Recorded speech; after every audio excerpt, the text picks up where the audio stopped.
दोस्तों, इस मूवी में कुछ ऐसी सच्चाई दिखाई गई थी कि इसे बैन कर दिया गया था, लेकिन सेंसर बोर्ड के बाद इसे रिलीज किया गया और ये मूवी बहुत ही सफल हुई। इस कहानी में 1984 का वो दौर जब पंजाब में जिसे चाहा उठा लिया और बिना सबूत के कितनी माओं के जवान बेटों को गायब कर दिया गया। हाँ, ये हमारे ही इतिहास की एक कड़वी सच्चाई है जिसे हम कभी जानना ही नहीं चाहते। उन्हीं में से एक माँ की कहानी जो अपने बेटे को ढूंढते ढूंढते उसकी आंखों की रोशनी धुंधली पड़ने लगी। कहानी की शुरुआत होती है अमृतसर के पास ही में बसे एक गांव से, जहां पर हम सतवंत कौर को देखते हैं। वो हर रोज की तरह पूरे टाइम पर अपने बेटे की मिलने की आस लेकर पुलिस थाने पहुंचती है। उसके थाने में आने का कारण है उसका बेटा शिवजीत। 1 साल हो गया उसके बेटे को गायब हुए। सतवंत को देखकर पुलिस वाले आपस में बात कर रहे हैं और उसका मजाक भी उड़ा रहे हैं कि बड़ी पक्की औरत है, साल में एक भी छुट्टी नहीं की। ये तो लगता है कभी अपने मायके भी नहीं जाती होगी। लेकिन उसकी बदकिस्मती कि हर रोज वो खाली हाथ ही घर वापस लौट जाती है। आज घर पर सतवंत से मिलने शिवजीत का दोस्त बिट्टू उसके पास आया। उसने बताया कि मैंने शहर में एक आदमी का पता किया है, उसका नाम बलजिंदर सिंह है। वो एक ह्यूमन राइट्स वकील है। कई बेगुनाह लड़कों को उसने पुलिस से छुड़वाया है। शायद हमारी भी कोई मदद हो जाए। कल मैं और आप उसके पास चलते हैं। अगले ही दिन वो लोग वकील से मिलने के लिए पहुंचे। सतवंत ने वहां पर देखा कि एक पिता जिसके हाथ में एक फाइल है और वो उसे लेकर बहुत ज्यादा रो रहा था। शायद उसे भी अपने बेटे की तलाश थी। खैर, वो दोनों बलजिंदर सिंह वकील के पास पहुंचते हैं। सतवंत ने वकील से बेनती की कि एक दिन पुलिस बिना किसी बात के मेरे बेटे को उठा ले गई और साल से ऊपर हो गया। अब तो मेरी नज़र भी बुझने लगी। मेरी आंखों के सामने अंधेरा होने से पहले मैं अपने बेटे का मुंह देख लूं। बस हमारी इतनी मदद कर दो। वकील ने सतवंत से पूरी कहानी बताने को कहा कि आखिर हुआ क्या था। यहाँ से कहानी फ्लैशबैक में जाती है, जहाँ पर हम सतवंत के परिवार को देखते हैं। वो अपने बेटे और पति के साथ खुशी खुशी अपने परिवार में रह रही है। शिवजीत कॉलेज में पढ़ाई करता है। उसका सबसे अच्छा दोस्त बिट्टू है और वहीं पड़ोस की एक लड़की जिसका नाम जीती है, वो उसे पसंद करता है और जीती भी उसे पसंद करती है। आज शिवजीत जब कॉलेज से वापस घर लौट रहा था तो उसने देखा कि उसका चचेरा भाई दर्शन उसकी जमीन पर खड़ा हुआ है और उसके साथ थानेदार भी था। दरअसल ये जमीन शिवजीत के पिता की है और इस जमीन के लिए केस भी चल रहा है। उसका चचेरा भाई ये जमीन हथियाना चाहता है, लेकिन शिवजीत ने उन्हें धमकी दी कि वो ऐसा कभी होने नहीं देगा। जब इस बारे में उसके पिता को पता चलता है तो वो शिवजीत को ही डांटते हैं कि तुम्हें उनसे बहस करने की कोई जरूरत नहीं थी। तुम अभी इतने बड़े नहीं हो गए हो। हमने केस किया है और कानून से हमें पूरी मदद मिलेगी। खैर, रात को शिवजीत के पिता उसकी माँ से कहते हैं कि कल मुझे दरबार साहिब मत्था टेकने जाना है। इस पर सतवंत ने कहा कि आप शिवजीत को भी अपने साथ ले जाओ। लेकिन शिवजीत के पिता का कहना था कि अमृतसर इतने पास ही तो है, मैं जाऊंगा और माथा टेक कर वापस आ जाऊंगा। और कल तो शिवजीत को हॉकी खेलने भी जाना है। अभी उसके दिन है, कर लेने दो उसे मौज। और अगली सुबह हम देखते हैं कि रेडियो पर खबर आती है कि पूरे पंजाब में अनिश्चितकाल के लिए कर्फ्यू लगा दिया गया है। कोई भी अपने घरों से बाहर ना निकले। सतवंत ने शिवजीत को बताया कि तेरे बापू तो आज अमृतसर गए हुए हैं और दरबार साहिब में फौज लगी हुई है। शिवजीत ने अपनी माँ को समझाया कि आप चिंता ना करें, बापू दरबार साहिब ही गए हुए हैं और दुनिया में वहाँ से सुरक्षित जगह कोई भी नहीं हो सकती। लेकिन वो जैसा सोच रहे हैं ऐसा बिल्कुल भी नहीं है। हालात बहुत ज़्यादा बिगड़ चुके थे। दरअसल हुआ ये था कि पंजाब में जो भिंडरा वाले संत थे उनको सरकार पकड़ना चाहती थी और इसी के चलते दरबार साहिब में बहुत सारे मासूमों की भी जिंदगी नहीं बख्शी गई। बूढ़ों से लेके बच्चों तक को मौत के घाट उतार दिया गया। खैर, शिवजीत अपने दोस्त बिट्टू के साथ अपने पिता को लेने के लिए अमृतसर के लिए निकल जाता है। लेकिन कुछ दूर जाने के बाद उसे पता चला कि सभी जगह कर्फ्यू लगा हुआ है। उसके अलावा बहुत सारे परिवार थे जिनके अपने दरबार साहिब में फंसे हुए थे और किसी को भी वहां जाने नहीं दिया गया। अगले दिन शिवजीत के परिवार को थाने पर बुलाया गया और उससे एक फाइल पर दस्तखत लिए गए। जब शिवजीत ने उस दस्तखत का कारण पूछा तो उसे बताया गया कि ये फाइल उन लोगों की है जो दरबार साहिब में मारे गए और उसमें आपके पिता भी शामिल थे। ये सुनकर शिवजीत और उसकी माँ की दुनिया ही उजड़ गई। किसी को भी उनके अपनों की बॉडी भी नहीं दी गई। शिवजीत अपने खेत पर जाकर अपने पिता के लिए बहुत रोता है, लेकिन हाँ, उसने अपने आप को संभाला क्योंकि वो अपनी माँ को अपना दुख नहीं दिखा सकता था। वो अगले दिन से ही अपने पिता की तरह हाथ में रेडियो लेकर खेत में काम करने के लिए जाने लगा। और कुछ देर के बाद पड़ोस का एक बच्चा सतवंत के पास आता है। उसे बोलना नहीं आता, फिर भी उसने सतवंत को समझाया कि शिवजीत को पुलिस उठाकर ले गई और इसके आगे सतवंत को कुछ भी नहीं पता उसका बेटा कहाँ गया। वकील ने सतवंत को एक फाइल दिखाई जिसमें मारे गए लड़कों की तस्वीरें थी। अपने दिल को मजबूत करके सतवंत ने वो फाइल खोली, लेकिन उसमें भी उसका बेटा कहीं भी नहीं था। और फिर उस वकील ने उसे कहा कि आप एक बार सरदार बलबीर सिंह से मिल लें, वो लोगों की बहुत मदद करते हैं, शायद आपकी भी वो कोई मदद कर दें। सतवंत और बिट्टू बलबीर सिंह के पास जाते हैं। सतवंत ने उन्हें थानेदार राणा का नाम बताया जो शिवजीत को उठाकर ले गया है। उसने उनसे कहा कि मुझसे जितनी भी मदद होगी मैं जरूर करूँगा। जैसे ही सतवंत शाम को घर पहुंची तो जीती अपने घर वालों से छुपकर सतवंत के पास पहुंचती है। वो हर रोज शिवजीत के बारे में उससे पूछती है, लेकिन उन दोनों के पास शिवजीत की राह देखने के अलावा कोई और रास्ता नहीं है। अगली सुबह फिर से सतवंत थाने पहुंची। तभी उसके पास एक पत्रकार आता है। उसने उससे कहा कि आपको यहाँ आते हुए कितना वक्त हो गया, आप मुझे अपने बारे में और अपने बेटे के बारे में बताएं, शायद आपकी कोई मदद हो जाए। और सतवंत उसे बताने के लिए तैयार हो गई। वहीं थाने के अंदर राणा को उसके सीनियर का कॉल आता है। उसके सीनियर ने उससे कहा कि मुझे वकील बलजिंदर का फोन आया था, वो किसी शिवजीत के बारे में पूछ रहा था। मुझे पता है कि तूने ही उसे उठाया था। अब इस बात को यहीं पर खत्म कर, नहीं तो तेरे लिए बड़ी मुसीबत हो जाएगी। राणा ये बात सुनकर गुस्से में आ जाता है और थाने के बाहर जाकर वो उसी पत्रकार को मारने पीटने लगा। और उसके बाद उसने सतवंत पर भी हाथ उठाया कि तू मेरे बारे में पत्रकारों को बताएगी। एक पुलिस वाले ने आकर सतवंत को बचाया। सतवंत उसके सामने रोने और गिड़गिड़ाने लगी कि मुझे मार ले और मेरा सब कुछ ले ले, लेकिन मुझे मेरा बेटा वापस कर दे। जिस पुलिस वाले ने सतवंत को राणा से बचाया था वो रात को उसके घर जाता है। उसने उससे कहा कि तू कितनी ढीठ है, मेरी बात मान, तू वहाँ पर मत आया कर, नहीं तो राणा तुझे एक दिन मार देगा। वो बहुत बुरा इंसान है और आज मैं तुझे एक सच बताने आया हूँ। यदि तू वादा करेगी कि कल से तू थाने पर नहीं आएगी।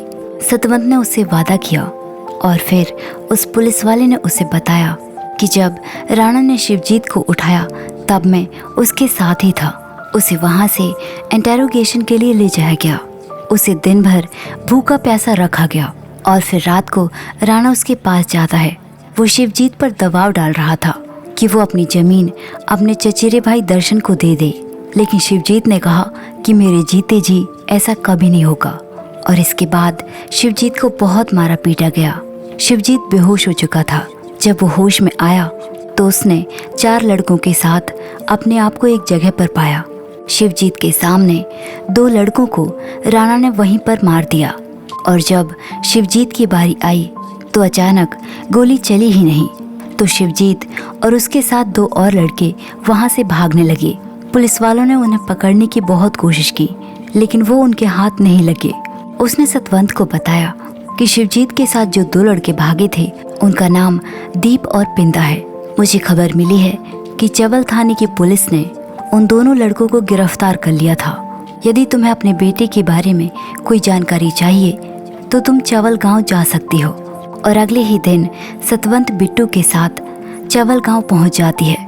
वो वहां थाने पर पिंदा के बारे में पूछती है। पुलिस ने उन्हें बताया कि वो तो जेल से रिहा हो चुका है उसका पता पूछते हुए वो दोनों उसके घर पर पहुंचे। लेकिन पिंदा के माँ बाप उन्हें अपने बेटे के बारे में बताना नहीं चाहते थे, लेकिन फिर भी एक माँ पर तरस खाकर वो उसे अपने बेटे के पास लेकर गए, जो कि बहुत बुरी हालत में पड़ा हुआ था। पिंदा की माँ ने बताया कि हमने अपनी पूरी जमीन बेचकर बड़ी मुश्किल से अपने बेटे को छुड़ाया है। पिंदा ने सतवंत को बताया कि जब हम भागे तो हम तीनों साथ में थे और फिर हम जथेदार शमशेर के पास जाते हैं। उसने हमें समझाया कि तुम्हारी मदद ना ही सरकार करेगी और ना ही कोई पुलिस। तुम लोगों को अपने लिए खुद ही लड़ना पड़ेगा। और फिर उन तीनों ने अपने हाथ में हथियार थाम लिए और उनकी ट्रेनिंग शुरू हो गई। ट्रेनिंग के बाद उन्हें बताया गया कि तुम तीनों को एसएसपी जगत सिंह को मारना होगा। जगत सिंह पूरी तरह राणा के जैसा है, वो भी बेगुनाह लड़कों को जेल में बंद कर देता है। और इस बात से शिवजीत को और भी ज़्यादा गुस्सा आ गया और वो तीनों एसएसपी को मारने के लिए थाने पर पहुंच जाते हैं। उन तीनों ने एसएसपी के साथ कितने पुलिस वालों को भी मारा और इसी बीच पिंदा जख्मी हो जाता है और पुलिस के हाथ लग जाता है और शिवजीत को भी गोली लग चुकी थी। इसके बाद पिंदा को नहीं पता कि शिवजीत कहाँ गया। उसने सतवंत को बताया कि शिवजीत को बहुत गोलियां लगी थी, मुझे नहीं लगता कि वो जिंदा होगा। और एक माँ की एक बेटे से मिलने की आस वहीं पर खत्म हो गई। कुछ भी आहट हो तो सतवंत को लगता है कि उसका बेटा आ गया। वो बस आखिरी बार अपने बेटे को देखना चाहती थी। और वकील ने भी शिवजीत की फाइल हमेशा के लिए बंद कर दी। शिवजीत का चचेरा भाई दर्शन इस खबर को सुनकर बहुत ज़्यादा खुश हुआ। वो तो गांव में स्पीकर लगाकर गाने बजाने लगा, जो कि सतवंत के कानों तक पहुंच रहे थे। और दर्शन खुशी खुशी उसकी ज़मीन पर कब्जा करने के लिए शिवजीत के खेत पहुंच गया। लेकिन तभी सामने से शिवजीत आ जाता है, जिसके हाथ में हथियार थे।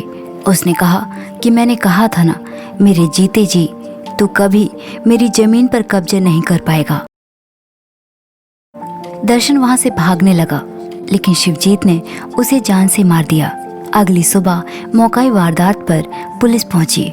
वहां सबसे पूछताछ की गई, यहाँ तक कि सतवंत और बिट्टू से भी, लेकिन किसी को भी इस बारे में कोई खबर नहीं थी। और कुछ देर के बाद पड़ोस का वही बच्चा अमन सतवंत के पास पहुंचता है। उसने सतवंत को समझाने की कोशिश की कि शिवजीत भाई मेरे पास आए थे और उन्होंने मुझे ये ऐनक दी। जब सतवंत को ये बात समझ आई तो उसकी खुशी का ठिकाना नहीं था, और ये खुशी एक माँ ही जान सकती है। वो उस ऐनक को लेकर तुरंत ही जीती के घर पहुंची, लेकिन उसे बताया गया कि आज जीती का रिश्ता हो रहा है। उसके लिए लड़के वाले देखने आए हैं। और सतवंत उदास होकर घर वापस आ गई, क्योंकि वो जानती है कि उसका बेटा शिवजीत जीती से प्यार करता है, लेकिन वो उसे रोक भी नहीं सकती थी। कुछ दिन के बाद जीती की शादी हो जाती है। अगली सीन में हम देखते हैं कि सतवंत की आंखें कमजोर होती जा रही हैं, इसलिए वो अपना चेकअप करवाने के लिए जाती है। वो जिस बस में बैठी हुई थी उसी बस में शिवजीत भी बैठा हुआ था। कुछ देर के बाद अपना बैग वहीं छोड़कर शिवजीत बस से उतर जाता है। तभी उसने अचानक देखा कि बस में उसकी माँ भी बैठी हुई है। उसने तुरंत ही बस का पीछा किया। एक पल के लिए तो ऐसा लगा जैसे वो अपनी माँ से मिलने चला गया, लेकिन नहीं, वो उस बैग को उठाकर बाहर ले आया जिस बैग में बॉम्ब था। उसे यहाँ मासूम लोगों की जान लेने के लिए भेजा गया था, अपना बदला लेने के लिए। लेकिन शिवजीत का दिल नहीं माना और वो वापस शमशेर के पास पहुंचा। उसने कहा कि मासूम लोगों की जान लेने से हमें क्या मिलेगा, मैं ये काम हरगिज़ नहीं करूँगा। उसे याद दिलाया गया कि हमारी कौम को दिल्ली में किस तरह मारा गया और दरबार साहिब में कितनी मासूमों की जान ली गई। इतना कुछ सुनने के बाद भी शिवजीत इस काम के लिए नहीं माना। लेकिन अगले ही दिन हम देखते हैं कि एक बस को शिवजीत के ही साथियों ने रोक लिया और जिनके सिर में पगड़ी नहीं थी उन्हें बस से बाहर निकाला गया।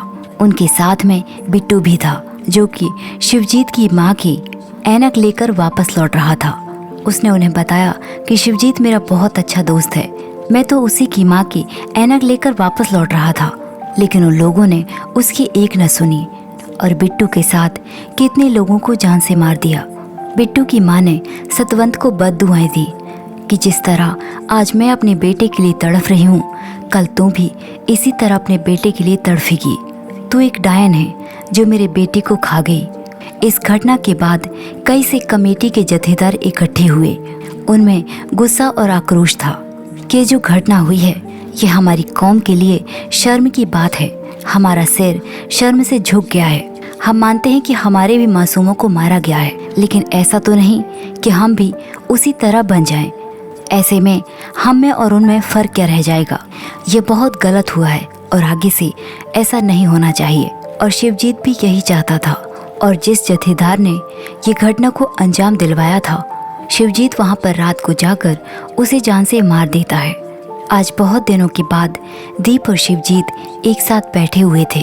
वो उससे बताता है कि मैं एक बार अपनी माँ से मिलना चाहता हूँ, लेकिन हाँ, मैं चोरी छुपे अपने गांव नहीं जाना चाहता। मैं दिन दहाड़े अपने घर जाऊंगा। तभी पीछे से दीप पर किसी ने गोली चला दी। शिवजीत ने उस आदमी को तो मार दिया, लेकिन वो अपने दोस्त दीप को नहीं बचा सका। जब शिवजीत को पता चलता है कि उसके दोस्त को मरवाने वाला उसका ही जथेदार शमशेर है, तो वो उसके पास जाकर उसे मार देता है। दरअसल शमशेर ने उन्हें जान से मारने के लिए आदमी इसलिए भेजे थे क्योंकि वो दोनों उसके लिए काम नहीं करना चाहते थे। शिवजीत ने साफ साफ मना कर दिया था कि मैं मासूमों की जान नहीं ले सकता। अब शिवजीत बिल्कुल अकेला पड़ चुका है। उसने थानेदार राणा को फ़ोन किया और उसे धमकी दी कि आज मैं इतने बजे अपने गांव आ रहा हूँ, यदि रोक सकता है तो रोक ले। राणा तुरंत ही अपनी टीम को लेकर शिवजीत का इंतजार करने लगा, लेकिन शिवजीत ने उसके सारे साथियों को मार दिया और साथ ही साथ उसने राणा का भी किस्सा खत्म कर दिया। और वहाँ से वो अपनी माँ से मिलने के लिए अपने गांव जाता है। वो घर पहुँचा, लेकिन बहुत देर हो चुकी थी। आज सालों बाद एक माँ ने अपने बेटे को देखा। उसने उसे अपने गले से लगाया। शिवजीत ने अपनी माँ से कहा कि माँ, मुझे बड़ी भूख लगी है। इतना कहते ही पुलिस ने शिवजीत पर गोली चला दी। सतवंत की गोद में उसके बेटे ने अपनी आखिरी सांसें ली। पंजाब की कितने माओं के बेटों की यही कहानी थी। ये फिल्म सरदार जसवंत सिंह खालड़ा की याद में बनाई गई थी। आंसुओं और दर्द से भरी इस कहानी का संदेश साफ है। असली कीमत हमेशा आम इंसान ही चुकाता है, चाहे गलती किसी की भी हो। इसी के साथ ये कहानी यहीं पर खत्म हो जाती है। इस कहानी के बारे में आपकी क्या राय है, कमेंट बॉक्स में कमेंट करके ज़रूर बताइए। और ऐसी ही कहानियों के लिए हमारे चैनल को सब्सक्राइब कीजिए। Thanks for watching.